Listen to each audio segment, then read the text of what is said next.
말씀 보시겠습니다. 출애굽기 15장 22절에서 27절, 매일 성경 9월 16일 출애굽기 15장 22절에서 27절까지 다 같이 한 음성으로 천천히 다 같이 읽겠습니다. 시작. 모세가 홍해에서 이스라엘을 인도하며 그들이 나와서 수르 광야로 들어가서 거기서 사흘 길을 걸었으나 물을 얻지 못하고 마라에 이르렀더니 그곳 물이 써서 마시지 못하겠으므로 그 이름을 마라라 하였더라. 백성이 모세에게 원망하여 이르되 우리가 무엇을 마실까 하매 모세가 여호와께 부르짖었더니 여호와께서 그에게 한 나무를 가리키시니 그가 물에 던지니 물이 달게 되었더라.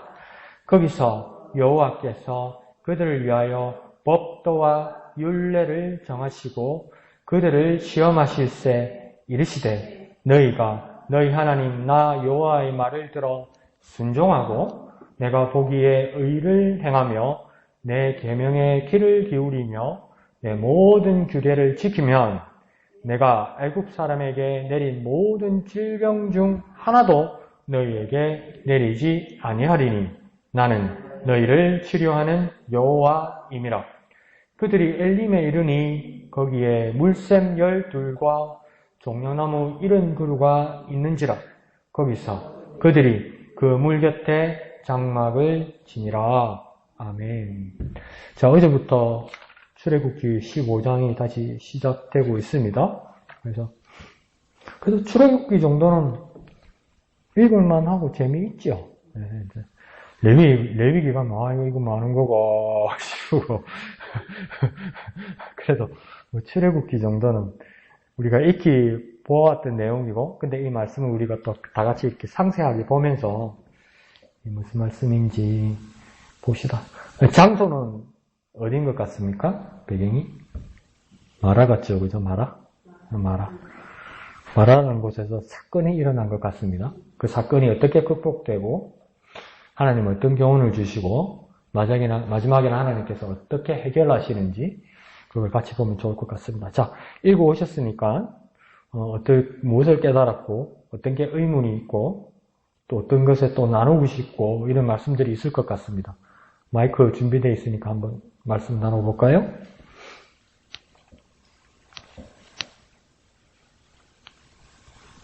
아무도 안 계신가요?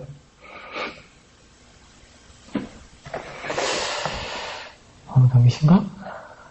이인숙 집사님 해왔다네? 이인숙 집사님 해오셨어요? 막 기분 나쁘게 안 해왔다네, 막 당연하게. 그러면 안 되는데. 또 다른 거. 자, 그러면 왼쪽을 한번 봅시다. 왼쪽에 제목이 있죠? 제목이 어떻게 됐습니까? 다 같이 읽어볼까요? 시작. 쓴물을 단물로. 그러니까 쓴물에서 단물로 바뀌었다는 것 같습니다. 그죠? 쓴물이 단물로.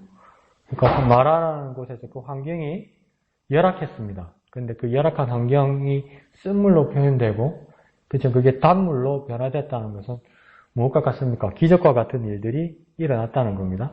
그럼 우리가 기도할 때도 우리의 삶에 마라와 같은 열악한 상황이 있을 때 이렇게 변화되는, 단물로 같은 변화되는 놀라운 역사를 우리가 기대하고 기도하고 또 뭡니까? 적용된 것이 묵상되고 또 간증되고 나누고 또 들었던 사람들이 막 도전이 되어서 또 내가 적용하고 막 이렇게 넘쳐나야 되는 것이죠. 그렇게 되었으면 좋겠습니다. 저 밑에 초록색을 홍해를 있죠? 한번 읽어볼까요? 시작. 홍해를 걷는 이스라엘 백성의 1차 목적지는 시내산입니다. 오늘 본문부터는 19장의 시내산에 도착하기까지의 광야 여정과 사건들이 소개됩니다. 그래서 아주 중요한 정보가 하나 나왔습니다. 1차 목적지가 어디라고 이야기합니까? 시내산. 그러니까 시내산에서는 가장 큰 사건이 뭘까요? 가장 큰 이벤트가 뭐였을까요? 10계명을 받은 것이죠. 하나님. 그러니까 아직 시내산에 도착하지 않았고 그러면 여기서 이제 그 홍해에서 출발하지 얼마 안 된 것 같습니다. 우리 본문을 읽어보면 22절에 그죠? 홍해에서 출발해서 시내산을 향해서 지금 가고 있는데 사고가 난 거죠. 그러면 홍해에서는 기적을 맛봤고 하나님 기적을 맛봤고 시내산을 가서 쉽게 말하면 하나님의 법, 하나님의 율법을 받을 거고 그러니까 기적과 말씀 사이에서 지금 이스라엘 백성들은 뭘 겪고 있는 겁니까? 뭘 겪고 있는 것 같습니까? 이스라엘 백성들은? 물이 없는 걸 뭘로 말할까요? 또? 뭘로 말할까요? 예? 문제? 또? 문제라고 할 수도 있고, 물이 없는 걸 문제라고 말할 수도 있고, 시련이라고 할 수도 있고, 근데, 이제 내일이 안 하니까 냉정하게 보이죠. 이게 시련이 누구 잘못 같습니까? 지가 성질 부리는 거예요, 이거. 그쵸? 지가 성질 부리는 거지. 이게 누구 잘못이요? 근데, 막 짜증이 나고, 막 이러면 원망을 합니다. 그 자기 문제를 발견 안 하고, 누굴 원망합니까? 남을 원망하죠, 남을 원망하는데, 요거 심각합니다, 이거. 여기 이스라엘 백성들은. 남을 원망하는 것 같은데, 대놓고는 못 하는데, 지금 궁극적으로, 누굴 원망하고 싶은 마음입니까? 하나님. 예. 이거 애들 말로 전문 용어로 맛이 가는 겁니다. 이제 정신이 나가는 겁니다, 이게. 근데 우리도 그럼 이제 냉정하게 저들의 입장을 보았다가 내 삶으로 적용되면 어떻습니까? 나도 불평 불만하고 이제 막 힘들면 짜증나고 짜증에서 내 문제를 발견하지 못하고 남에게 자꾸 전가시키고 남에게 자꾸 짜증내고 전가시키고 원망하던 것이 사실은 누구한테 하고 싶은 말입니까? 믿음이 있다고 이야기하면서도 하나님 앞에 하고 싶은 마음이 있는 거예요, 그게.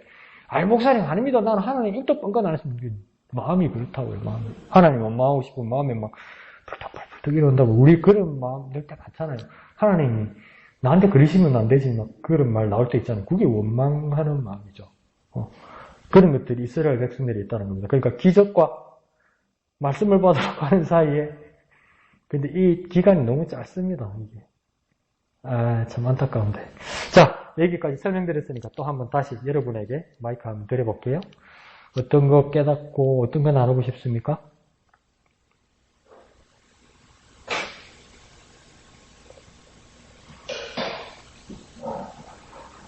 저는 네.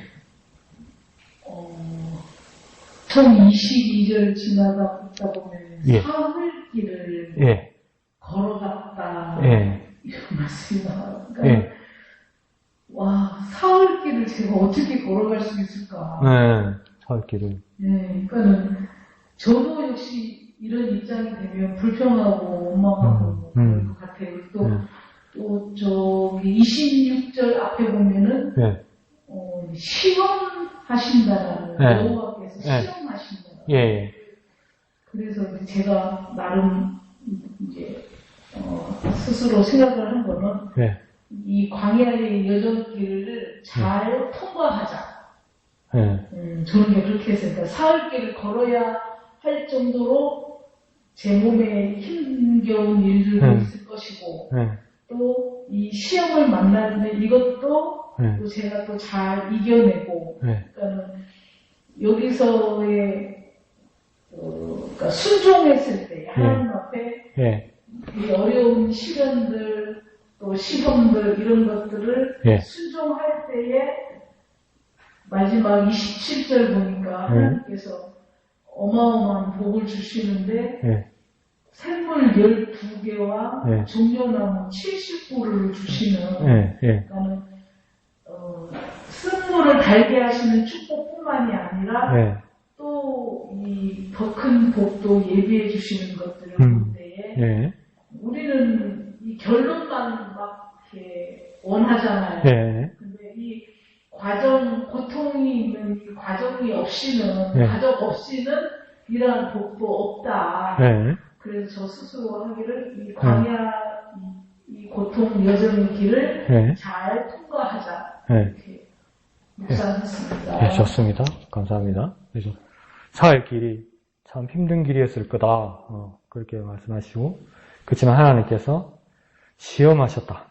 그건 하나님께서 시험하신 것이다. 그러면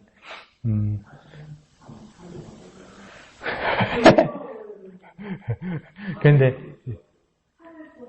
네. 근데 자, 여기서 보면 하나님께서 시험하셨다고 이야기하는 건 사흘길을 그냥 간 게 아니고 사흘길을 이 사람들이 뭐 한 것 같습니까? 사흘 동안? 사흘 동안 가다 보니까 이런 일이 생긴 게 아니고 사흘 동안 물을 찾아다녔던 것 같죠.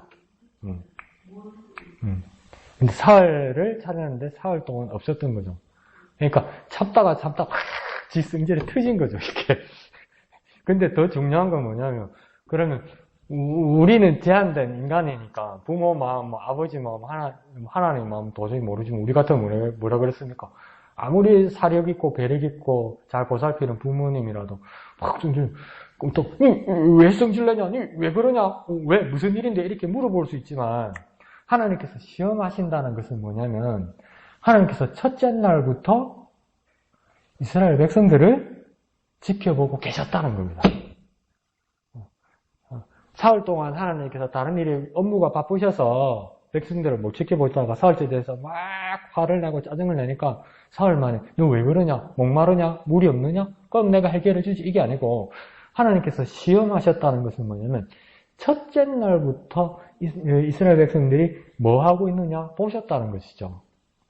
지켜보셨다는 거죠. 여기서 시험하신다는 것은 원어의 뜻은 더 간단하게 심플하게 이야기하는데 뭐라고 이야기하냐면 하나님께서 판단하신다 이 말입니다. 판단, 심판하신다, 판결하신다 이런 뜻이거든요.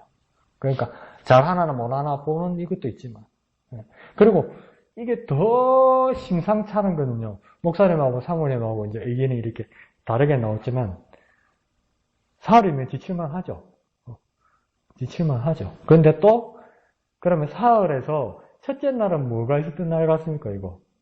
자, 이제 22절에 뭐가, 어디서 출발했습니까? 보세요. 그러니까, 첫째 날에 뭘 경험했냐면, 홍해가 갈라지는, 경험을 했어요. 근데 살만 싹 지워지고.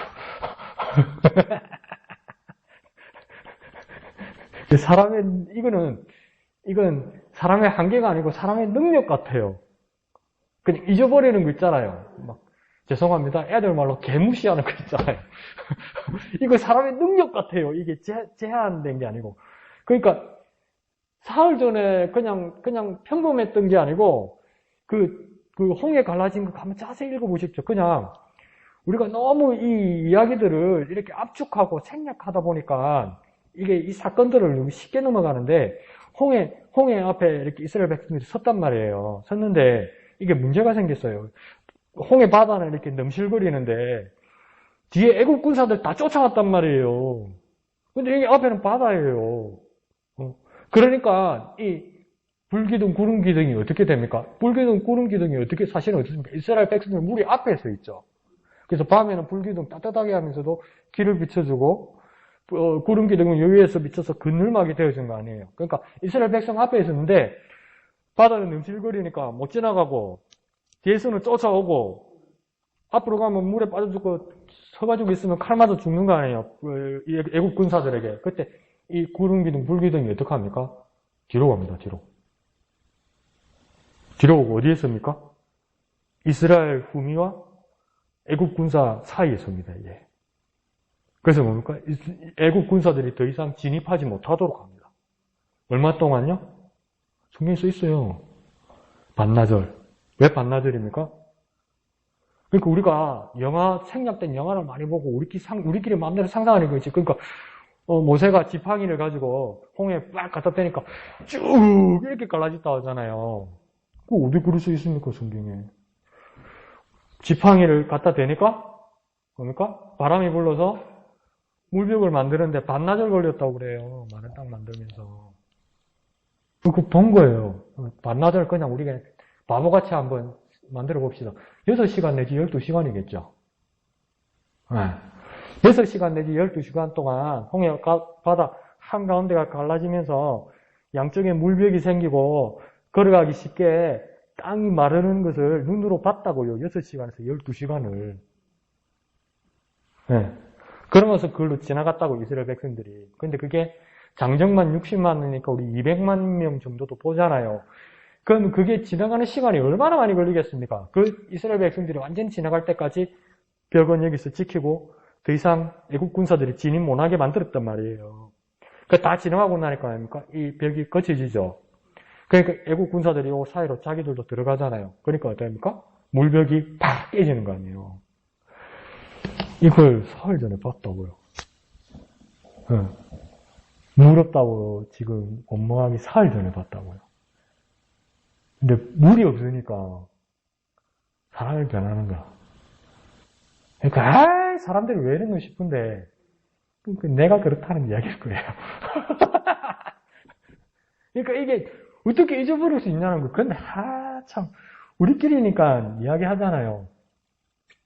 우리가 하도 그래도 우리가 다 동산에 몇 기 다 우리 그 훈장들이 있잖아요. 에?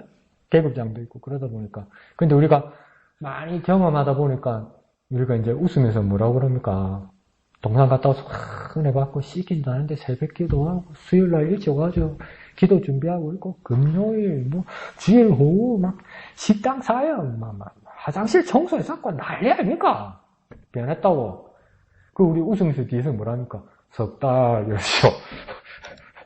석 달 가면 많이 간다 이랬잖아요. 그게 참 냉소적으로 말하면 안 되는데 어느 순간 식더라는 거죠. 석 달도 오래 가는데 이 이스라엘 백성은 3일 만에 이렇게 돼버렸다는 겁니다. 그러면 사흘 만에 왜 물 가지고 이랬을까? 광야니까 물이 없는 곳이죠. 그런데 그 애굽에서 나올 때 누룩이 없는 그 떡과 마실 물을 챙겨왔을 거라고요. 자기들이 조달할 수 있는 만큼. 근데 그게 떨어진 시기일 겁니다, 이게. 예. 더 이상. 이제 내가 다온 물이 떨어지고, 이제 목마를 지경까지 왔을 때일 겁니다, 이게.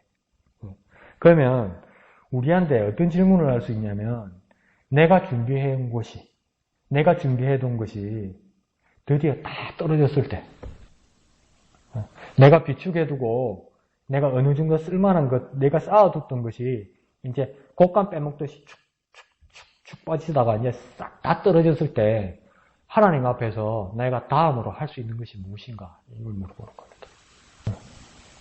하나님도 분명히 나를 시험하실 거라는 거죠. 하나님 분명히 나를 판단하실 거라는 거죠. 근데 이스라엘 백성처럼 저와 여러분 한번 우리의 살아왔던 삶을 한번 기억해 보십시오. 아주 사소한 것도 우리가 짜증낼 때, 우리가 시험 들 때 하나님 말씀이 생각나거나 하나님의 존전, 하나님 앞에 서 있는 의식이 생기던가요? 잊어버려지잖아요.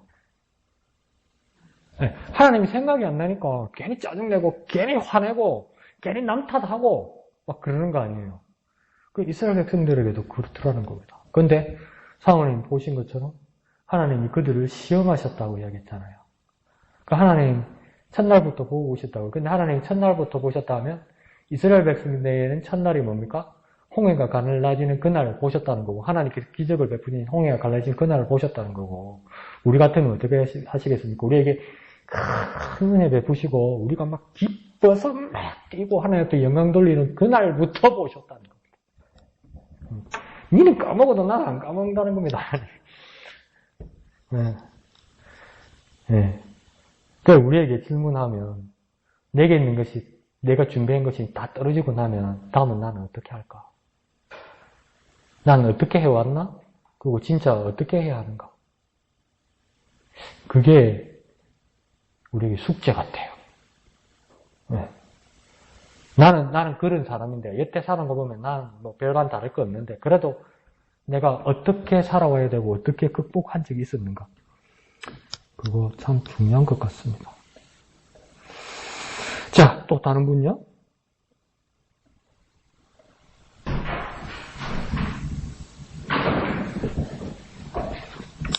저도 시험이라고 하는 부분에 대해서 25전에 좀 생각하게 되어졌는데요.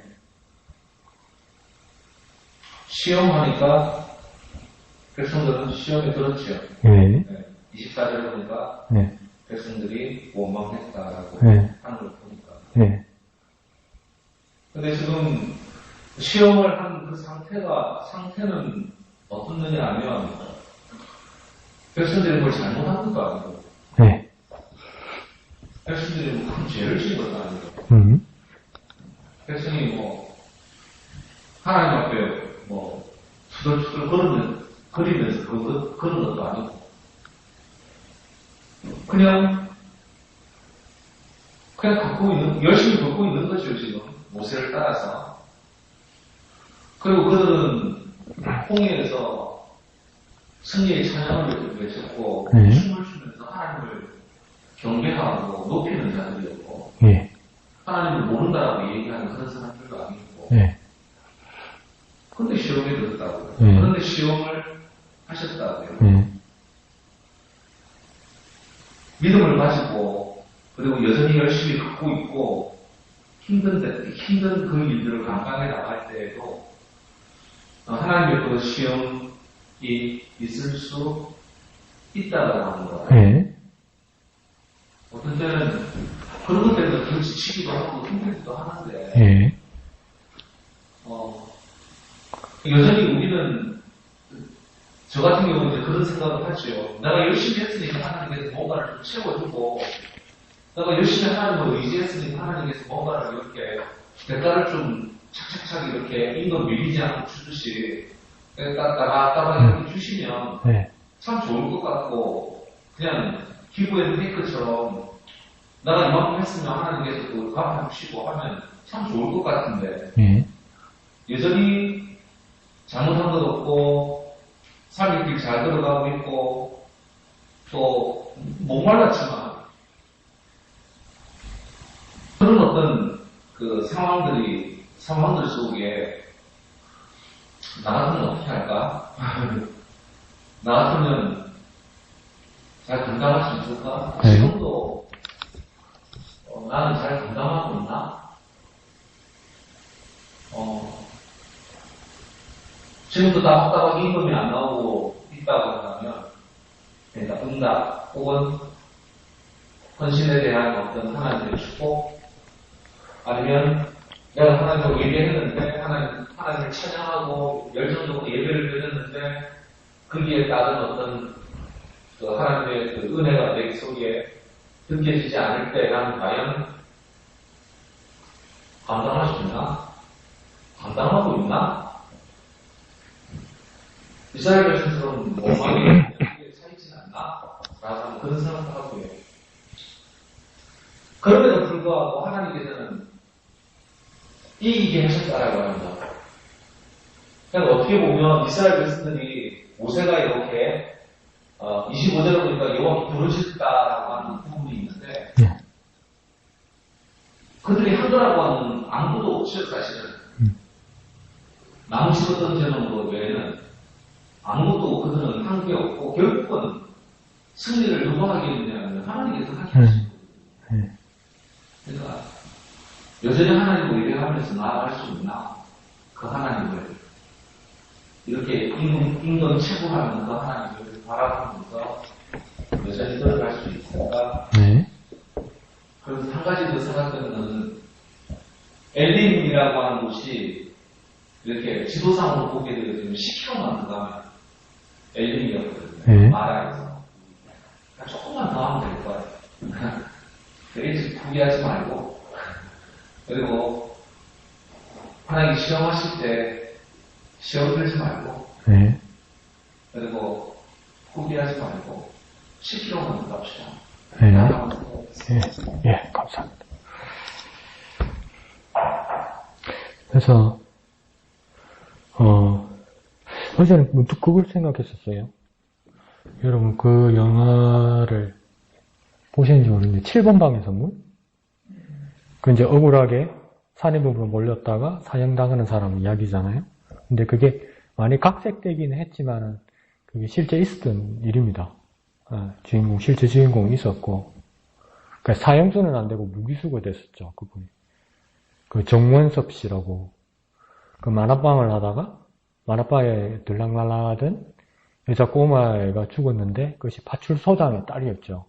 그래서 누구든지 범인으로 잡아 넣어야 되겠대서, 그 만화가게 주인을 이제 혐의를 지어서 이제 무기징역을 받았는데 자기는 죽인 적이 없죠. 그래서 15년 2개월을 삽니다. 15년 2개월 만에 모범수가 되어서 나와서 이제 부인하고 애들에게 갔는데 같이 생활할 수가 없습니다. 주위에서 눈치가 보여서. 그분이 누구냐면요, 여러분. 한국신학대학 70년대 학번 목사님입니다, 그분이. 그러니까 또 한국신학대학 같은 경우에는 이제 좀 기장 쪽이니까 좀 진보적인 신학을 하고 사회운동을 많이 하고 그런 쪽이 되다 보니까 그분이 형편도 있겠지만 이제 그 친화적인 이런 걸 한다고 그래서 이제 애들하고 같이 만화 같은 것도 하고 막 그런 거 하셨던 것 같아요. 그래서 15년 2개월 만에 모범수로 이렇게 나오게 되죠. 근데 가만히 생각해 봤어요. 요셉이 누명을 쓰고 보디발의 감옥에 얼마 동안 있은 줄 아세요? 2년 있었어요. 그 세월이 얼마나 억울했길래 그 술 맡은 간원장이 풀려나갈 때 뭐라니까 나 좀 기억해달라고, 나 좀 기억해달라고. 기억 안 하죠? 그러다가 나중에 흉년이 드니까 꿈 때문에 그렇게 해요. 그런데 우리는 뭐라고 이야기합니까? 그렇게 고생하고 참고 하나님 바라보는 요셉이 나중에 총리까지 되고 자기 가족들도 먹여 살리고 이민까지 오고 그래서 성공했다 이러잖아요. 근데 이 정원섭 목사님 이분은 15년 2개월 동안 그 살인범으로 몰려서 그렇게 지내다가 석방되어서 나와서도 계속 대우만 받고 아무것도 못하죠. 아무것도 살 터전이 없어요. 그래서 있는데 어떤 판사 출신 변호사님이 와서 당신 억울한 거 안다. 내가 재심 청구하겠다. 이렇게 된 거죠. 재심 청구해서 어떻게 됐을까요? 기각됐어요. 안 된다고 그랬어요. 근데 원래 대한민국 법은 뭡니까? 재심 청구해서 기각이 되면 다시 한번 이의를 제기할 수 없습니다. 그냥 끝입니다. 끝! 이제 영원히. 그런데, 또 어떤 일이 생겼냐면, 하회 진상예편가 뭐 그런 거 있었죠. 우리나라 그때.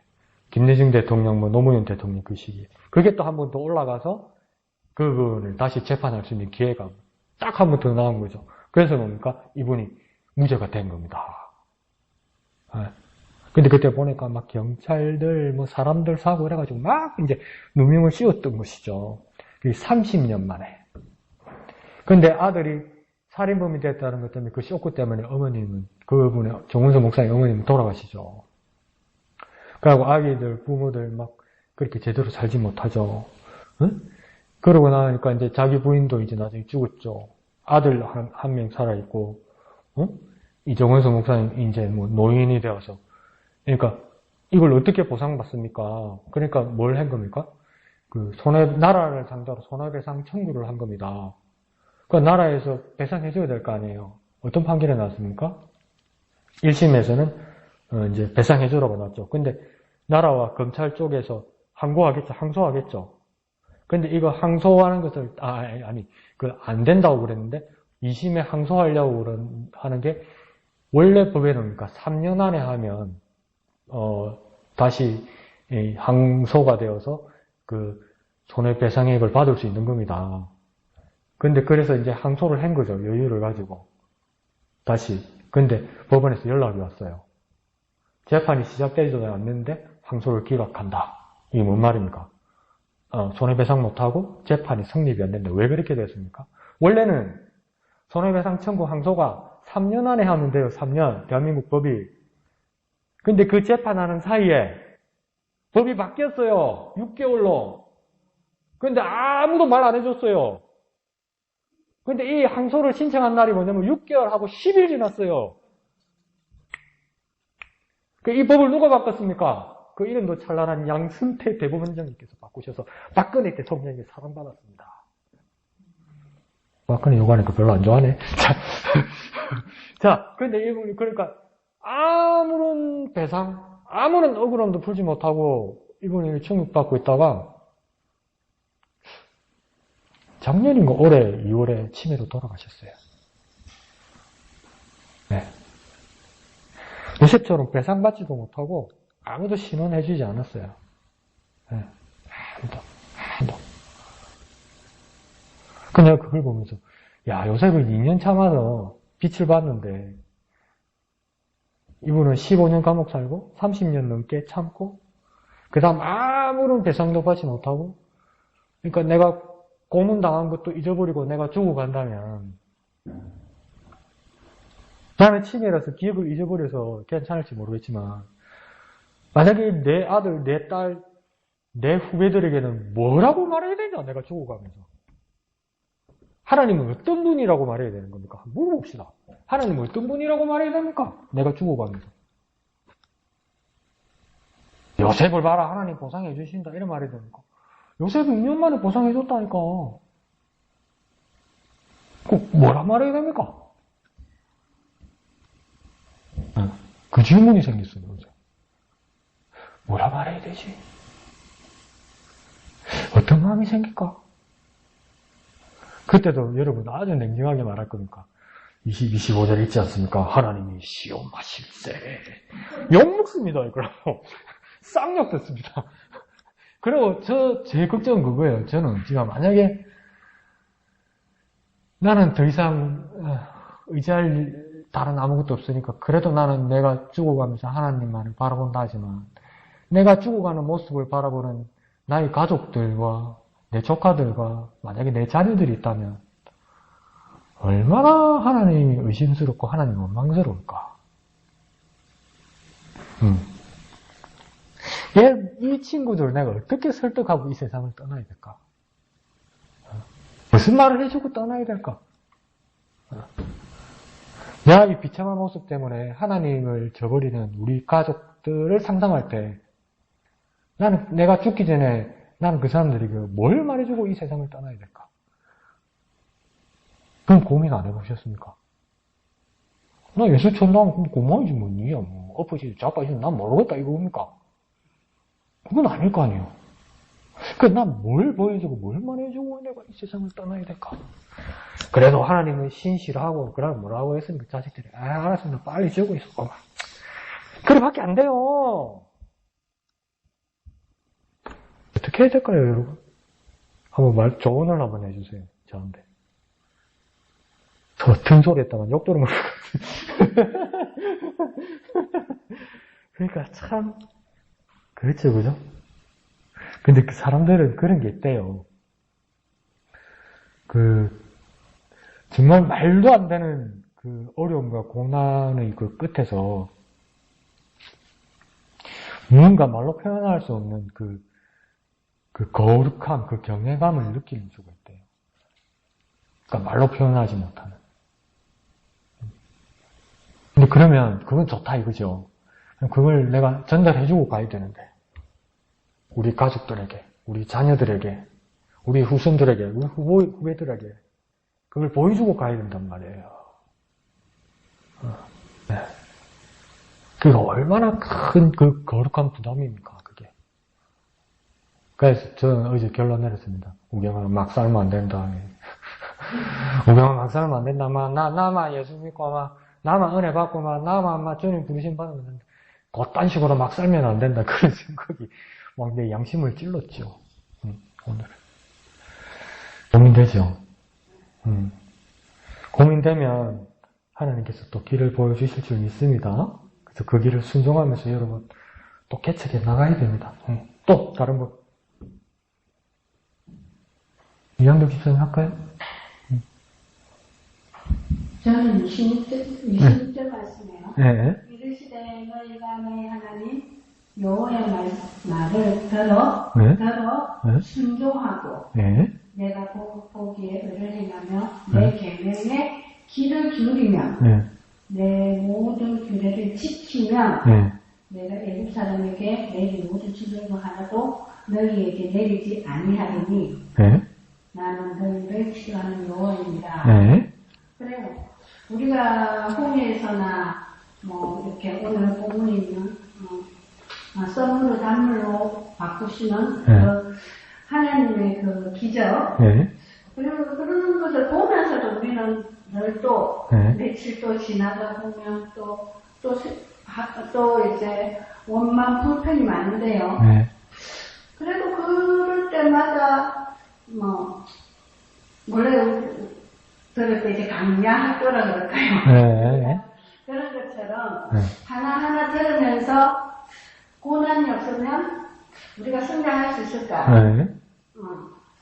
또 이제 힘듦이 없으면 또 우리가 그걸 이겨나갔을 때 한층 또 성장하는 것처럼 네. 우리가 아기가 커가면서 안 아프고 성장하지는 않은 것 같아요. 네.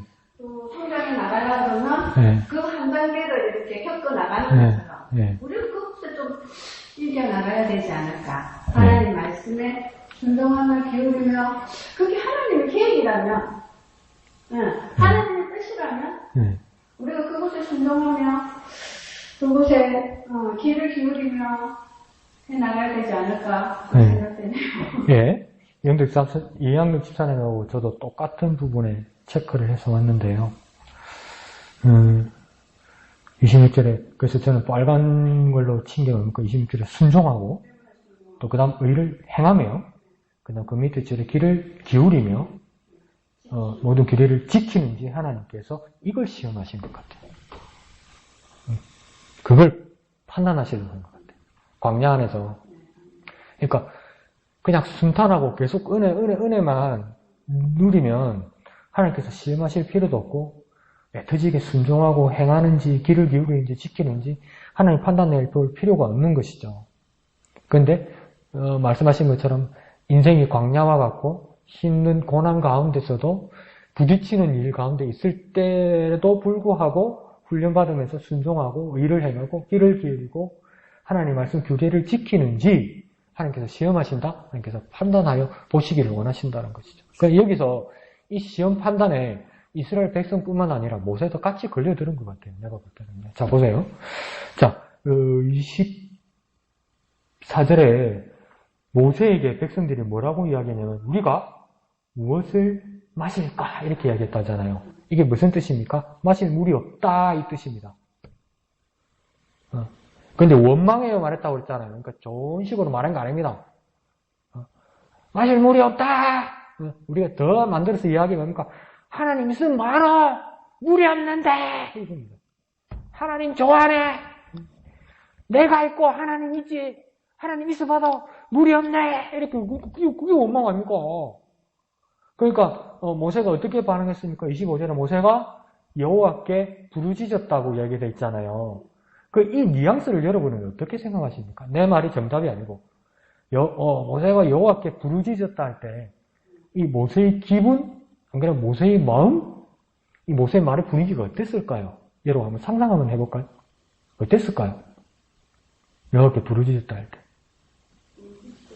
울부짖었다. 네, 또 여러분 그런 적 없습니까? 저는 막 어릴 때 교회 그만 좀 가고 주일날 잠시 갔다 오고 공부 좀 해라 공부 좀 학교 좀 몰래 야간 자라서 빠져나오지 말고 교회 좀 가지 말고 공부 좀 해라 공부 좀 막 지어받고 막 뭐라고 그러면 우리 어떡합니까? 울면서 교회 와서 또 기도하죠. 그때는 어떻게 기도합니까? 아 주여 우리를 지켜주셔서 그래 안 하죠. 주여 왜 그렇게 이야기합니까? 서러워서 안 그럽니까 그게 악에 바치가지고 그게 한편으로는 간절한 것도 있지만 서러워서 악에 맞춰서 그러는 거 아닙니까? 그럼 여호와께 모세가 부르짖었다는 말은 뭐겠습니까? 저는 좀 제 감정에 이입하면 모세는 지금 위치가 어디에 서 있냐면요. 하나님과 백성들 가운데 서 있잖아요. 그러면 모세의 위치는 기도하는 이 중보의 위치는 하나님께 백성의 입장을 구하고 하나님께서 하신 말씀을 백성에게 전해주어야 돼요. 그러면 하나님과 백성 사이에서 이것을 죄송합니다. 눈치를 본다고요.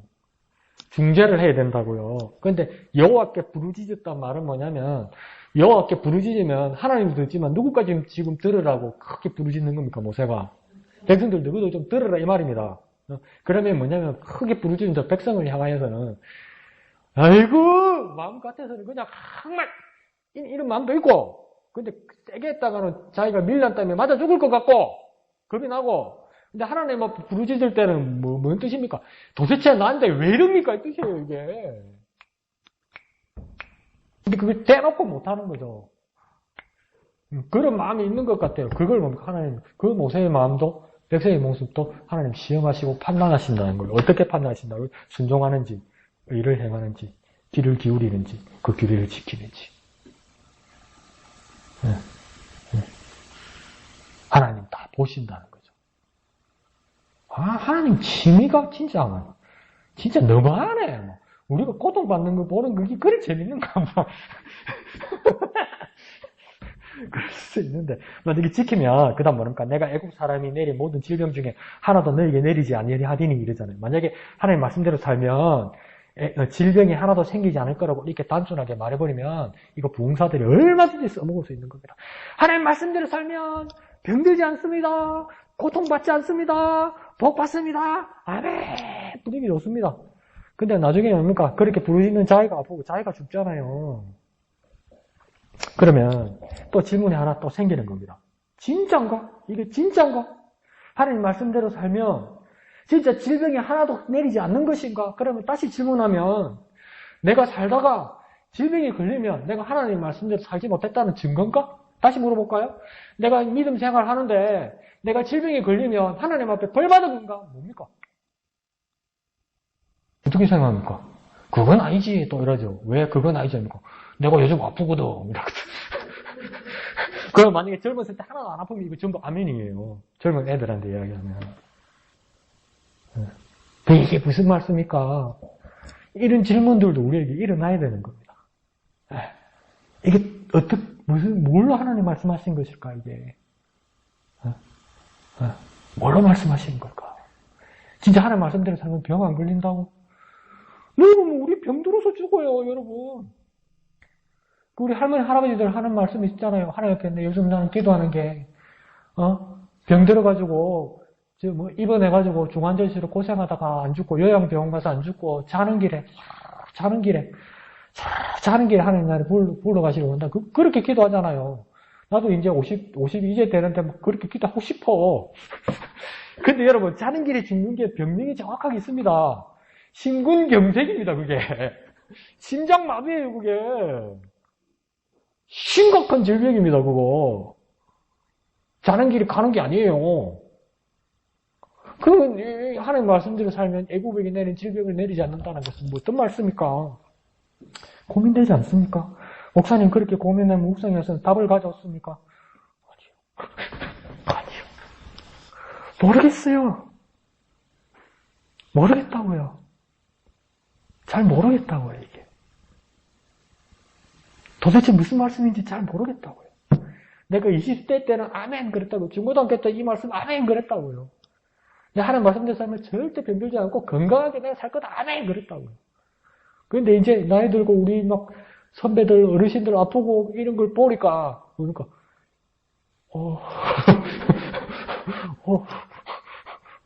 이런 마음이 든다고요. 그게 도대체 왜 이러냐는 거예요. 질문입니다. 답이라도, 문자라도 저한테 답을 주십시오. 오늘 밤이나 내일 중에. 여러분 기도하시다가 나오면요. 자, 그러면서 사모님이 끝에 27절에 말씀하셨던 것처럼, 마라에서 그렇게 고생했는데, 하나님께서 엘림에 가셔서, 물샘, 운물이 12개의 종려나무, 물을 확 먹으면 그 종려나무 70그루가 있는 그곳에 장막을 치겠다. 이거 아주 중요한 말인데 뭡니까? 하나님의 계획은 마라가 아니었고, 하나님의 우리를 향한 목적지는 어디였습니까? 엘림이었다는 거예요. 목사님 말씀하신 것처럼 10km밖에 안 되는데, 그러면 하루 이틀이면 도착하는 곳을 우리가 보이지 않더라는 거예요. 근데 우리는 뭡니까? 마라 여기서 끝났다고 생각했다는 거예요. 하나님 여기 마라에다 우리 몰아놓고 우리를 죽이는구나 이렇게 생각했다는 거예요. 근데 하나님의 목적은 뭡니까? 마라는 지나가는 곳이라고요. 지나가는 것이고 너희들이 장막을 치고 텐트를 치고 정착할 곳은 뭡니까? 엘림 여기라고요. 그럼 우리가 지나가는 이 길들이 뭡니까? 내가 아프고 고생하고 심지어 내가 이 세상에서 고생하다가 아무도 못 알아주고 정원순 목사님처럼 비참하게 내가 기억마저 잃어버리면서 그 억울한 기억마저 잃어버리면서 내가 죽어갈지라도 죽음으로 끝납니까? 그게 예수님을 향한 믿음입니까? 그건요, 바리새인들도 비난했던 사두개인들의 믿음입니다. 부활도 없고 천사도 없다고 말했던 사두개인들의 헛된 믿음이었어요. 유대인이 바리새인들도 뭡니까? 천사가 있고 영혼이 있고 하나님 나라가 있다고 믿었어요. 그러면 설사 아무도 못 나눠주고 내가 질병도 안 돼 있고 고통도 안 돼 있고 심지어 내 육체의 숨이 멎어서 정말 비참하게 띠 하고 끝날지라도 그것이 내 인생의 마지막 종착점이나 마침표를 찍는 것이 아니라는 겁니다. 그게 삐 하고 그러니까 심장 박동기가 삐 하고 끝이 나도 그건 마라예요. 마라. 그리고 목적지는 어디입니까? 엘림이라고요. 엘림 여기. 근데 그걸 우리가 너무 힘들고 고통스러우면 그걸 잊어버린다고요.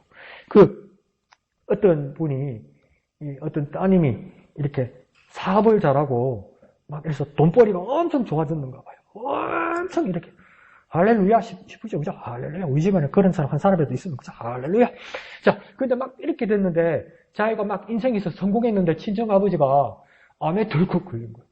근데 손도 못 쓸 정도로 암에 덜컥 걸린 거예요. 그러니까 병원에서도 해줄 수 있는 게 아무것도 없어요, 이제. 그러니까 진통제 처방 말고 해줄 게 없어요. 그러니까 아버지가 집에 계시다가 하루는 딸하고 같이 있다가 너무 고통스러워하니까 급하게 응급실로 모시고 간 거예요. 급하게 응급실로 모시고 가봤자 해드릴 거는 진통제밖에 없어요. 그 진통제를 해드리니까 아버지가 이제 눈에 초점을 잃어서 이렇게 천장을 보고 눈을 뜨고 있다가 눈을 쏙 감는 거예요. 그러면 딸은 너무 두려운 거예요.